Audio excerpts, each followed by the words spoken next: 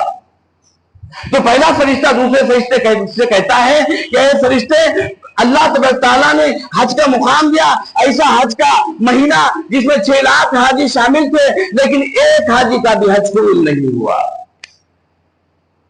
عبداللہ بن عزیز رضی اللہ تعالیٰ عنہ مکہ مکرمہ کے امیر تھے، مکہ مکرمہ کے وقت کے امام تھے. انہوں نے جب یہ بات سنی، گفتگو سنی، تو پریشان ہو گئے. اٹھ کے بیٹھ کے دیکھتے کیا ہے کہ فرشتوں کا مباحثہ چل رہا ہے. تو ایک فرشتہ دوسرے فرشتے سے کہہ رہا ہے 6 لاکھ حاجی حج کو آئے لیکن ایک حاجی کا بھی حج قبول نہیں ہوا.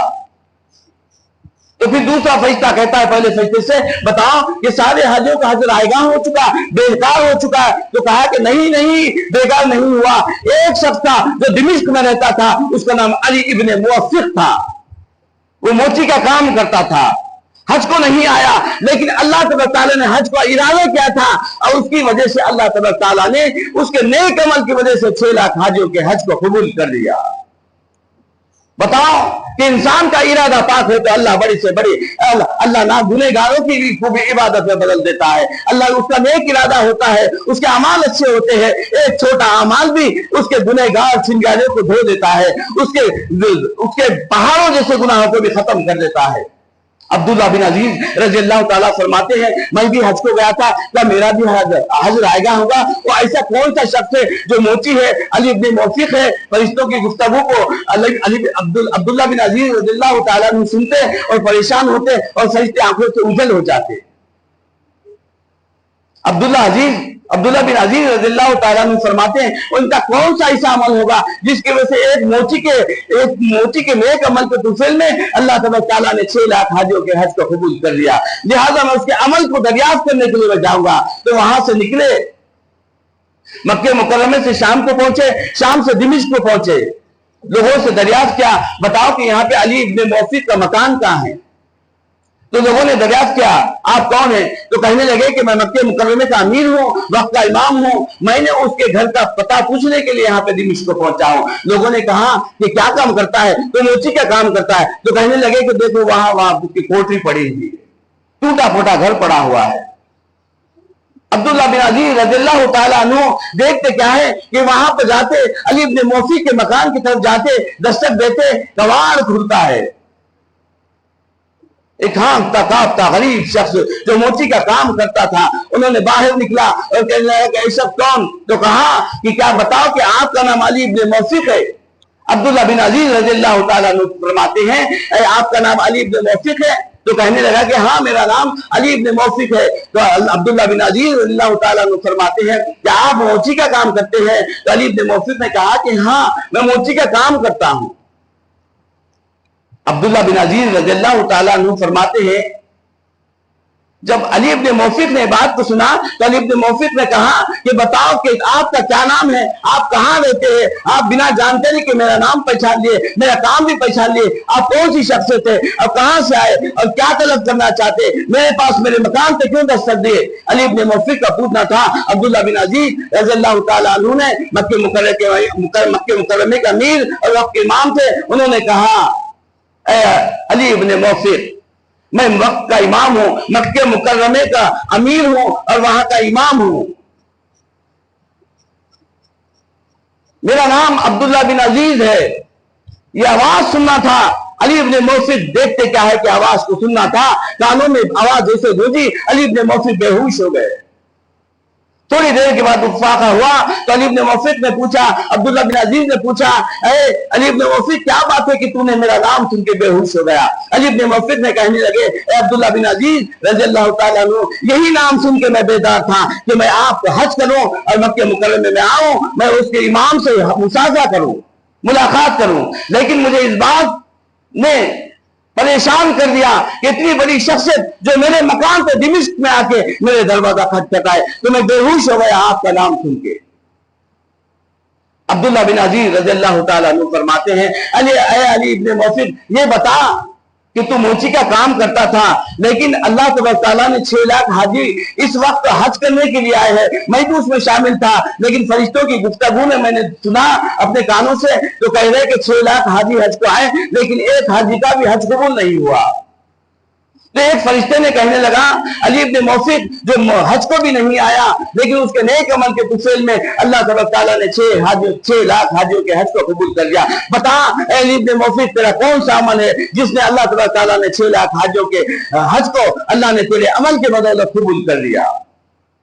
علی بن موفق نے رونے لگے، عبداللہ بن عزیز سے کہنے لگے عبداللہ بن عزیز رضی اللہ تعالیٰ عنہ کیا بتاؤں 25 سال ہو گئے حج کی تمنا تھی دل کے اندر، حج کی تمنا کو پیوست لے کے رکھا تھا، 5 درہم 10 درہم 25 درہم جمع کرتے کرتے 25 سال گزر گئے۔ حج کو جانے کا سفر کا خرچہ تیار ہو چکا تھا، کھانے پینے کا نہیں، ساز و سامان کا نہیں، بچ کے حج کے جانے کی سواری کا سفر کا خرچہ تیار ہو چکا تھا۔ 25 سال تک میں نے جمع کرا اپنی محنت کے چپلوں کو سیتے سیتے 25 سال تک میں نے جمع کرتے کرتے 25 سال ہو گئے۔ اب میں 25 سال کے بعد حج کو جانے کی تیاری کر رہا تھا، دیکھتے کیا ہے کہ میری بیوی نے کہا آپ تو حج کو جا رہے اے علی بن موفق میرے مکان کے پڑوسی کے مکان سے لذیذ سالن کی خوشبو آ رہی ہے، جانے سے پہلے پڑوسی کا حق بنتا جاؤ اس پڑوسی کے پاس سے کچھ سالن مانگ کے لے کے آ جاؤ، میں نوش کر لوں گی۔ تو علی بن موفق نے کہا عبداللہ بن عزیز میری بیوی کی فریاد تھی، میری بیوی کے فرمان کو، میری بیوی کی فرمائش کو میں نے سنا اور میں نے پڑوسی کے مکان کو جا کے دستک دیا اور آواز لگایا تو کہاں اندر سے بڑی لذیذ خوشبو آ رہی تھی، تو اندر سے ہانکتے کانپتے ننگے بدن کے جسم نکلا اور کہنے لگا کیا چاہتے ہو؟ کم درد شک تھا، تھکا ہوا تھا، ہاتھ پیر میں دم نہیں تھا، کہنے لگا اے علی بن موفق کیا چاہتے ہو؟ میرے دروازے کو کیوں کھٹکھٹایا؟ میرے دروازے کو کیوں کھٹکھٹایا؟ تو پڑوسی کو علی بن موفق نے کہا کہ دیکھ میں حج کو جا رہا ہوں, 25 سال سے تمنا تھی, میں نے درہموں کو جمع کرتے کرتے اب سامان سفر تیار ہو چکا, اب میں حج کو جا رہا ہوں. تو مکان سے بڑی لذیذ سالن کی خوشبو آ رہی. میری بیوی نے کہا نوش کرنے کے لیے, نوش کرنا چاہتی ہے اور کہنے لگی کہ پڑوسی کا حق بنتا ہے, جاؤ کچھ سالن مانگ کے لاؤ. تو میں نے تجھ سے سالن مانگنے کے لیے آیا ہوں, جب تو سالن دے دے گا تو میری بیوی کو میں دے دوں گا, وہ کھانا کھا لے گی اور میں حج کو چلا جاؤں گا. پڑوسی نے کہا علی ابن موفر تم تو حج کو جا رہے ہیں, حج کو جانے کا سامان بھی تیار ہوگا, لیکن جو میں پکا رہا ہوں, میں جو ڈھونڈ رہا ہوں, وہ چیز تمہارے لیے حرام ہے اور میرے لیے حلال ہے. علی ابن موفر نے فرماتے دیکھ تو بھی مسلمان ہے, میں بھی مسلمان ہوں, تو بھی ایمان والا ہے, میں بھی ایمان والا ہوں, تو بھی کلام پڑھنے والا ہے, میں بھی کلام پڑھنے والا ہوں, تو بھی اللہ کو جاننے والا ہے, میں بھی اللہ کو جاننے والا ہوں, تو بھی اللہ کو پہچاننے والا ہے, میں بھی اللہ کو پہچاننے والا ہوں, تو بھی اللہ کو ماننے والا ہے, میں بھی اللہ کو ماننے والا ہوں. اس بات کی کیسی تکرار ہے کہ میرے لیے حرام اور تیرے لیے حلال, کیا بات ہے؟ تو پڑوسی نے کہا اے ابن موفر مت پوچھو کہ آپ کو میں نہیں دے سکتا, آپ یہاں سے چلے جاؤ. تو علی ابن موفر نے کہا اے میرے پڑوسی جب تک میں تجھ سے اس جانکاری کا راز نہ لے لوں, میں جب تک یہاں سے نہیں ہٹ سکتا. تو پڑوسی نے کہا اے علی ابن موفر تم کو حج کو جا رہے ہیں, حج کی تیاری کر لیے ہے اور حج کو جا رہے ہیں, جاؤ, لیکن کیا کرو 3 دن سے بھوک سے میں پریشان ہوں, فاقے پہ فاقے گزار رہا ہوں, بچے بل بلاتے ہوئے, روتے روتے ہوئے, آنکھوں سے آنسو نکلتے نکلتے ہوئے, آنکھوں کی آنکھیں بند ہو چکی ہے, روتے روتے آواز, بھوک کی وجہ سے آواز نکلنی بند ہو گئی. کھانے کو کچھ کھانا نہیں, کوئی مزدوری نہیں ملتی. تو میں نے جنگل کی طرف گیا, دیکھتے کیا ہے کہ ایک مرا ہوا جانور پڑا ہوا تھا, مرے ہوئے 3 دن ہو چکے تھے, وہ سڑ گیا تھا. میں نے اس کا کچھ پوست نکالا, کچھ گوشت نکالا, سڑا ہوا اتنا نکالا کہ ہم اس کو کھا کے بچ سکتے. میں نے اس کو ڈھونڈ رہا ہوں, اس بدبودار گوشت کو اللہ نے خوشبو میں تبدیل کر دیا اور تمہارے مکان تک پہنچا دیا. اسی لیے آپ کے لیے حرام ہے اور میرے لیے حلال ہے. ہم کھا کے کچھ بچ سکتے ہیں, اس کے بعد کچھ ملے تو مزدوری کر لیں گے. علی ابن موفر نے جب یہ آواز سنی, یہ پڑوسی کا قصہ سنا, تو روتے ہوئے اشک بار اپنے بیوی کے پاس پہنچے, کہنے لگے اے میری بیوی صاحبہ میں تیرے لیے نہیں لا سکتا, اور سالن کی جو خوشبو آ رہی ہے وہ تیرے لیے میرے لیے حرام ہے, اس کے لیے حلال ہے. تو کہنے لگی کیا معاملہ ہے, وہ بھی تو مسلمان, ہم بھی تو مسلمان, اور ہمارے لیے حرام کیوں, تمہارے لیے حلال کیوں؟ علی ابن موفر نے کہنے لگے اے عبداللہ بن عزیز, میں نے بیوی کو سارا واقعہ سنایا. تو بیوی نے کہا اے علی ابن موفر جاؤ, یہ سارے اشرفوں کو لے کے جاؤ جو تم حج کو جا رہے تھے, جا کے اپنے پڑوسی کا حق بنتا, جس طرح سے ہمارا حق بن رہا تھا کہ پڑوسی کے پاس سے سالن مانگ کے لائے, جاؤ اس اشرفے کو لے جا کے پڑوسی کو دے دو, وہ بھوکا نہ رہے. اور کہہ دو یہ اشرفہ دیتے ہوئے اے میرے پڑوسی, جس طریقے سے تو کہہ رہا ہے یہ چیز میرے لیے حرام ہے, تیرے لیے حلال ہے, آپ تیرے لیے بھی یہ جو تو پکا رہا ہے, ڈھونڈ رہا ہے, وہ بھی حرام ہو چکی ہے. جہاں اچھے سے اچھا لا, پکا اور کھا. میں نے پوری اشرفی کی تھیلی جو 25 سال سے حج کو جانے کے لیے تیار کیا تھا, جمع کنجی کیا تھا, میں نے سارے اشرفی کی تھیلی میرے پڑوسی کو دے دیا, کیونکہ بھوکا پیاسا تھا, 3 دن سے فاقے گزار رہا تھا, اور میں حج کے جاؤں یہ میرے سے گوارا نہیں ہوا. میرے بیوی نے کہا جا کے اشرفی کی تھیلی دے دو. تو میں نے جو بھی درہمیں جمع کرا تھا سارے اشرفی کی تھیلی میرے پڑوسی کو دے دیا. تو پڑوسی وہ سامان لایا, کھایا, اچھے سے اچھا کھایا اور مجھے بھی لا کے دیا. اللہ تبارک تعالیٰ نے ہو سکتا ہے اسی عمل کی وجہ سے اللہ نے 6 لاکھ حاجیوں کے حج کو قبول کر دیا. تو بچائیے کہ ایک عمل, ایک ذرہ برابر جس کے اندر انا نہ ہو, ہم جو بھی کرتے عبادت کرتے انا نہ ہو, بیان بازی کرتے اس میں انا نہ ہو, چاہے کوئی بھی معاملہ خیر خیرات کرتے ہو اس میں بھی انا نہ ہو. اللہ کو پسند نہیں. جو بھی کرے خالص اللہ کے لیے کہ اللہ مجھے دیکھ رہا ہے, اللہ مجھے سن رہا ہے, میں جو بھی کر رہا ہوں اللہ کے لیے کہہ رہا ہوں, جو بھی کر رہا ہوں اللہ کے لیے کر رہا ہوں. اللہ ہم سے راضی, ہم اللہ کو راضی کرنا یہ ہماری عبادت ہے. ہر آن میں, ہر لمحے میں جب بھی ہم کرے اللہ کو راضی کرے. تو دیکھتے کیا ہے کہ عبداللہ بن عزیز رضی اللہ تعالیٰ عنہ فرماتے اے علی ابن موفر, اگر آج میں حج کو سیکھا تو میں تجھ سے سیکھا. عبداللہ بن عزیز رضی اللہ تعالیٰ عنہ وقت کے امیر، مکہ مکرمے کے امام اور اللہ کے رسول اللہ کے نبی صلی اللہ علیہ وسلم فرماتے ہیں اگر سیکھا عبداللہ بن عزیز رضی اللہ تعالیٰ عنہ حج کو سیکھے تو علی ابن موفق جو موچی کا کام کرتے ہیں اس کی توسط سے اللہ کے حضرت عبداللہ بن عزیز رضی اللہ تعالیٰ عنہ نے کہا کہ میں نے علی ابن موفق سے حج کرنا سیکھا۔ تو ہم حج کرنا کیسے سیکھے؟ ہم جمع کنجی کر رہے ہیں، دیکھتے کیا ہے کہ ہمارا پڑوسی بھوکا، ہمارا رشتہ دار بھوکا، ہمارے خاندان والے بھوکے، ہمارے آس پاس والے بھوکے پریشان ہیں، مفلوق الحال ہے، لیکن ان کی عیادت بھی نہیں کرتے، بیمار حال ہے، ان کے پاس مزاج پرسی بھی نہیں کرتے، بلکہ ہم حج کو چلے جاتے، ہم دعوتیں کرتے، بڑی بڑی دعوتیں کرتے، اور ہم حج کو جانے کے لیے تیاری کرتے، 1 مہینہ پہلے، 2 مہینے پہلے، 3 مہینے پہلے حج کو جانے کے اندر مصروفیات میں لگے ہوئے رہتے ہیں، لیکن ہمارا پڑوسی کیسا ہم خیال نہیں کرتے، ہمارے رشتے دار کیسا اس کا خیال نہیں کرتے، اڑوس پڑوس کیسا خیال نہیں کرتے، گاؤں والے کیسے خیال نہیں کرتے۔ پھر جاتے ہم اپنی عبادتوں کے لیے جاتے ہیں، تو بتاؤ کہ اللہ تبارک تعالیٰ راضی ہوگا؟ نہیں، بلکہ اللہ کو راضی کرنا یہ عبادت ہے۔ عبادت کیسے ہوگی؟ ہم حق والوں کے حق کو ادا کریں۔ اللہ کے اگر حق کو ادا نہیں کرے تو اللہ ناراض ہو جائے گا۔ تو اللہ کو راضی کرنا یہ ہماری عبادت ہے۔ ہر آن میں، ہر لمحے میں جب بھی ہم جڑے اللہ سے جڑ کرے۔ اللہ کیا کرنے والا؟ بے نیاز ذات ہے، عرش و فرش کا مالک ہے۔ تو اللہ تبارک تعالیٰ فرمائے اللہ سارے نبیوں کا مالک ہے، سارے فرشتوں کا مالک ہے، سارے ملائکوں کا مالک ہے، سارے صحابوں کا مالک ہے، ساری کائنات کا مالک ہے اللہ تبارک تعالیٰ۔ اللہ تعالیٰ فرماتے ہیں میں نے کائنات عالم کو بنایا، ساری کائنات کو بنایا اور بناتا رہوں گا، ساری کائنات کو مانوں گا اور مانتا رہوں گا، ساری کائنات کو بنایا بننے سے پاک ہوں، ساری کائنات کو مانوں گا موت سے پاک ہوں۔ یہ اللہ کی بے نیاز ذات ہے، ہمیشہ قائم ہے، قائم ہی رہے گا۔ اللہ لا الہ الا هو الحی القیوم لا تاخذہ سنۃ ولا نوم، ہمیشہ سے زندہ رہے گا، نہ اس کو اونگ آئے گی نہ اس کو نیند آئے گی۔ تو اللہ ساری کائنات کو چلاتا، ہر آن میں، ہر لمحے میں ہم اگر مدد لے تو اللہ سے مدد لینا یہ ہمارا فریضہ بنتا ہے کہ اللہ تعالیٰ نے ساری مخلوق کو بنایا اور ساری مخلوق